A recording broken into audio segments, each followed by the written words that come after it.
ہمارے معاملات ہمارے ہاتھ میں نہیں ہوتے، مگر اطمینان رکھیں جس کے ہاتھ میں ہوتے ہیں وہ بڑا رحیم اور کریم ہے۔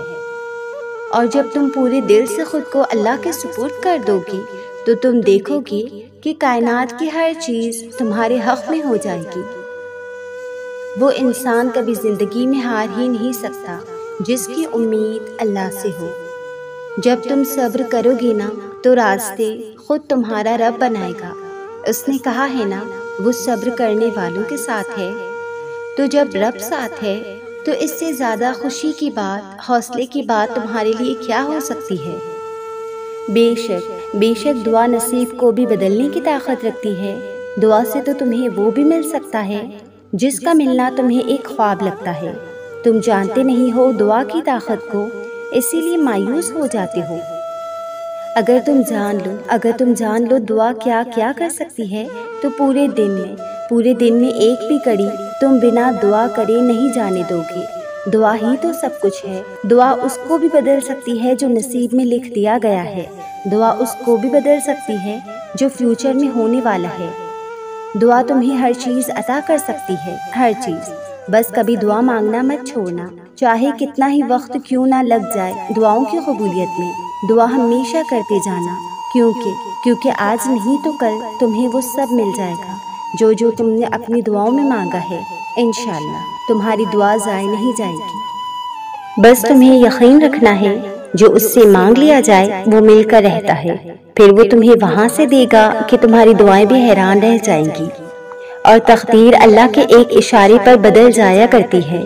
ہم کن صرف پڑھتے ہیں لیکن فیکن پر یقین نہیں رکھتے، جبکہ اللہ اور انسان کے درمیان سب سے گہرا رشتہ یقین کا ہی تو ہے۔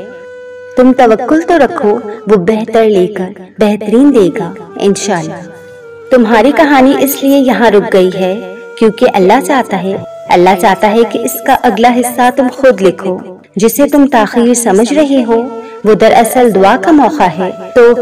تو پھر اٹھاؤ ہاتھ اور نصیب بدل دو۔ اللہ کسی بھی وقت معجزہ بھیج سکتا ہے۔ مایوس وہ ہوتے ہیں جن کو رب پر یقین نہیں ہوتا۔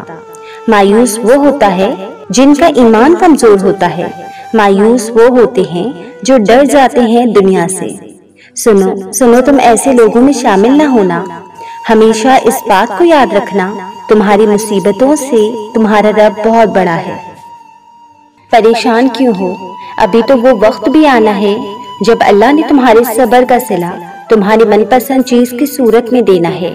بس تم اپنے پیارے اللہ پر یقین رکھو اور دعائیں مانگتے رہو، کیونکہ اسے اٹھے ہوئے ہاتھوں کی لاج رکھنا آتا ہے۔ جب وہ تمہاری دعاؤں کو قبولیت کے لیے چن لیتا ہے تب وہ تمہارے دل میں دعا کا خیال بھی خود ہی ڈالتا ہے۔ تم نہیں جانتے کہ اللہ نے تمہارے لیے کیا سوچ رکھا ہے۔ تم نہیں جانتے کہ اللہ نے تم تک تمہاری چاہت پہنچانے کے لیے کتنے انتظامات کر رکھے ہیں۔ تم نہیں جانتے کہ اس دیر کے بعد تمہاری ہر اس دعا کی قبولیت ہے جو تم مانگا کرتے تھے۔ تم نہیں جانتے کہ تمہارے خوابوں کو پورا کرنے کے لیے اس نے کیسی تدبیریں بنا رکھی ہیں۔ تم نہیں جانتے کہ اختتام میں تمہاری چاہت کو ہی اپنی رضا اور تمہارا مقدر لکھا ہے۔ اللہ سبحانہ و تعالیٰ کے سوا کوئی نہیں جانتا کہ آپ کتنے اکیلے ہیں، کتنی تکلیف سہ رہے ہیں، درد کی شدت کیا ہے۔ اس لیے اگر رونا ہی ہے تو اللہ پاک کے سامنے رو۔ دنیا کا کیا ہے، اسے کوئی فرق نہیں پڑتا کہ آپ درد میں ہیں، یہ تو بس آپ کی بے بسی کا تماشا دیکھتے ہیں۔ اپنی تکلیف اور درد کو صرف اپنے قدردان رب کریم کو بتائیں۔ اللہ تعالیٰ ہی جانتا ہے کہ تم کتنی تکلیف میں ہو اور وہ ہی ساتھ ہے۔ اللہ تعالیٰ قرآن مجید میں خود فرماتے ہیں کہ غم نہ کرو، میں تمہارے ساتھ ہوں۔ اس بات پر کبھی غور کیا ہے؟ اللہ نے آپ کو کسی دوسرے انسان کا محتاج نہیں بنایا ہے۔ اللہ نے آپ کی ہر چیز آپ کو سلامت دی ہے۔ اللہ نے آپ کو روزی کمانے کے معاملے میں بھی کسی کا محتاج نہیں بنایا ہے۔ اللہ نے آپ کو دنیا کی ہر خوشی سے نوازا ہے۔ ذرا غور کر کے تو دیکھیں، اپنے اندر بھی دیکھیں اور اپنے ارد گرد بھی دیکھیں، پھر سوچیں کہ آپ کو تو اللہ نے واقعی مکمل بنایا ہے۔ قبولیت آتی ہے جب تم دنیا کے پیدا کیے ہوئے وسوسے رد کر دیتے ہو۔ اللہ کیسے نہیں دے گا؟ اللہ کیسے نہیں دے گا تمہیں؟ وہ جس کے لیے تم سجدوں میں آہیں بڑھتے ہو، وہ تو تم میں ہی رہتا ہے، وہ تو تم میں ہی رہتا ہے، جسے دن رات تم آسمانوں میں ڈھونڈتے ہو۔ جلد ہی تمہیں یہ محسوس ہوگا کہ کوئی ہے جس کی رحمتوں کا سایہ ہر وقت رہتا ہے۔ جب اللہ نے دعا کی توفیق تمہارے مقدر کا حصہ لکھ دی ہے تو قبولیت کے معجزے بھی جلد ہونے لگیں گے۔ یہی دعا ہی تو ہے جس نے حضرت یونس علیہ السلام کو مچھلی کے پیٹ سے نکالا۔ اس دینے والے کو جو تیرے نہ مانگنے پر بھی تجھے عطا کرتا ہے، وہ تمہیں کبھی نہیں بھولتا، لیکن تم بھول جاتے ہو۔ یہی دعا ہی تو ہے جس نے حضرت یوسف علیہ السلام کو اندھے کنویں سے نکالا۔ یہی دعا ہی تو ہے جس نے حضرت ابراہیم علیہ السلام کے لیے آگ کو ٹھنڈا کر دیا۔ معجزے یقین کرنے والوں کے لیے ہی ہوا کرتے ہیں، لیکن اس کے ملنے کا وقت تمہارے سوچے ہوئے وقت سے تھوڑا مختلف ہوتا ہے۔ یہی دعا ہی تو ہے جس نے حضرت موسیٰ علیہ السلام کے لیے سمندر میں راستہ بنایا۔ ممکن ہے تمہاری ٹوٹی ہوئی دعا، ممکن ہے تمہاری ٹوٹی ہوئی امید اللہ سے جڑنے کا ذریعہ ہو، ممکن ہے اللہ بس کن کہنے ہی والا ہو اور تمہارا ادھورا قصہ مکمل ہونے والا ہو۔ پتہ ہے قرض میرا اللہ کبھی نہیں رکھتا، نہ آنسوؤں کا قرض نہ یقین کا قرض۔ تم جو اسے دیتے ہو وہ اسے دگنا کر کے واپس عطا کرتا ہے۔ تم ایک خطرے کے لیے آنسو بہاتے ہو، وہ 7 سمندر دینے پر اختیار رکھتا ہے۔ تم اگر اس پر ایک ستارے جتنا بھی یقین رکھو تو وہ تمہیں اس وسیع و عریض آسمان سے بڑھ کر معجزے عطا کرنے پہ قادر ہے۔ میرا اللہ بہت مہربان ہے، بڑا عزت والا ہے، بڑا رحیم ہے، بڑی طاقت والا ہے۔ وہ خود ہی تو عطا کرتا ہے اور اسی نام سے ہی تو جانا جاتا ہے، سب سے قریب اور غور سے سننے والا۔ جب اللہ کو تمہارے مانگنے کا انداز پسند آ جاتا ہے تب وہ دینے میں ذرا تاخیر کر دیتا ہے تاکہ تمہاری آواز اسے بار بار سنائی دیتی رہے۔ جس پکار کو وہ خود تمہارے منہ سے سننا چاہتا ہے، پھر وہ اسے رد کیسے کر سکتا ہے؟ جن ہاتھوں کا اٹھنا اسے اتنا پسند ہے کہ وہ روزانہ تمہیں اپنے در پر بلانا چاہتا ہے تاکہ تم اس سے التجا کرو، تو پھر وہ ان ہاتھوں کو خالی کیسے لوٹا سکتا ہے؟ نماز سے مدد۔ لوگ کہتے ہیں ہم 5 وقت کی نماز بھی پڑھتے ہیں، پھر بھی ہماری زندگی میں اتنی مشکلیں، اتنی پریشانیاں ہیں۔ پتہ ہے کیوں؟ کیونکہ انسان سمجھتا ہے کہ اس نے دین میں قدم رکھ لیا تو اب اس کو مشکلات کا سامنا نہیں کرنا پڑے گا، اب آزمائشیں نہیں آئیں گی، اب سب میری مرضی کے مطابق ہوگا۔ لیکن پتہ ہے جو انسان دین پر قدم رکھ لیتا ہے نا، جو بندہ سب کچھ پیچھے چھوڑ کر اللہ کے راستے پر چل پڑتا ہے نا، جو بندہ دین کو سیکھنے کے لیے اسٹرگل کرتا ہے، اپنے نفس پر قابو پانے کے لیے پوری کوشش کرتا ہے، تو اسے مزید آزمایا جاتا ہے۔ اس کی یقین کی آزمائش ہوتی ہے کہ اسے اپنے اللہ پر کتنا یقین ہے۔ صبر منزل نہیں ہے، صبر تو راستہ ہے دعاؤں کی قبولیت تک پہنچنے کا۔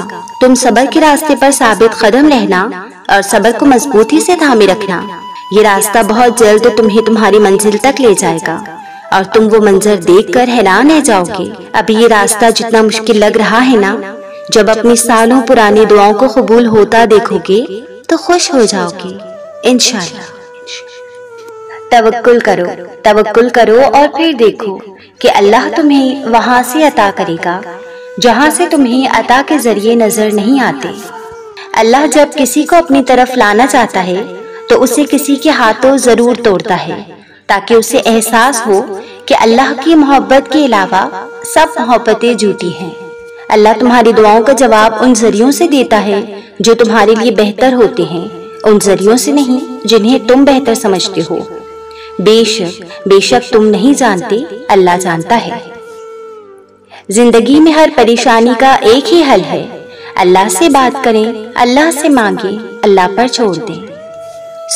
سنو اللہ پر یقین رکھنے والے مایوس نہیں ہوا کرتے، بلکہ اپنا معاملہ اللہ کے سپرد کر کے بے فکر ہو جایا کرتے ہیں، پھر اللہ بھی ان کے ساتھ خیر کا معاملہ کر کے انہیں ہمیشہ کے لیے خوش کر دیتا ہے۔ جب معاملات اللہ کے سپرد کر دیے جاتے ہیں نا، تو ممکنات کے تمام راستے کھول دیے جاتے ہیں۔ تم اس پر یقین کی حد کر کے تو دیکھو، وہ معجزوں کی حد نہ کر دے تو کہنا۔ اللہ کی محبت انسان کو خاک سے خاص بنا دیتی ہے۔ جسے رب مل جاتا ہے اسے سب مل جاتا ہے، اور جو رب سے غافل ہو گیا وہ سب کچھ پا کر بھی خالی ہاتھ رہ گیا۔ جو اللہ کو جان جائے، جو اللہ کو پہچان جائے، پھر اسے اللہ کے آگے جھکنا مشکل نہیں لگتا، پھر نمازیں باری نہیں لگا کرتی، پھر سجدے بے روح نہیں لگا کرتے، بلکہ پھر سر کے ساتھ دل بھی جھکا کرتے ہیں۔ ارے نماز تو تحفہ ہے، اور تحفہ تو خوشی خوشی قبول کر لیا جاتا ہے۔ نماز تو اللہ سے ملاقات کا ذریعہ ہے۔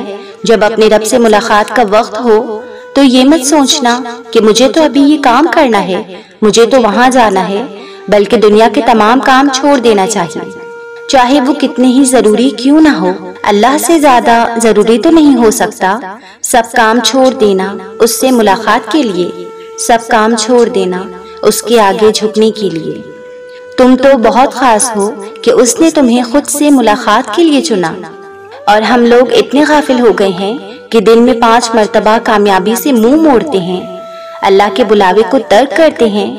ہاں، ہمارے پاس دنیا کے کاموں کے لیے تو بہت وقت ہے، دوستوں سے ملنے کے لیے، رشتہ داروں سے ملنے کے لیے وقت ہے، لیکن اللہ سبحانہ و تعالیٰ سے ملاقات کا وقت نہیں۔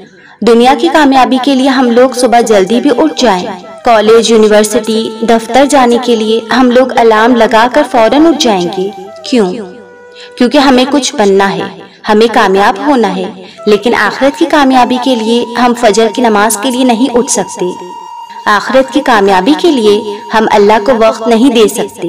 ایک وقت کی نماز کے لیے صرف 15 منٹ لگیں گے، تو سمجھیں 5 وقت کی نماز کے لیے پورے دن میں بس 75 منٹ۔ کتنے افسوس کی بات ہے، ہم اپنے پورے دن میں سے 75 منٹ بھی اللہ تعالیٰ کے لیے نہیں نکال سکتے۔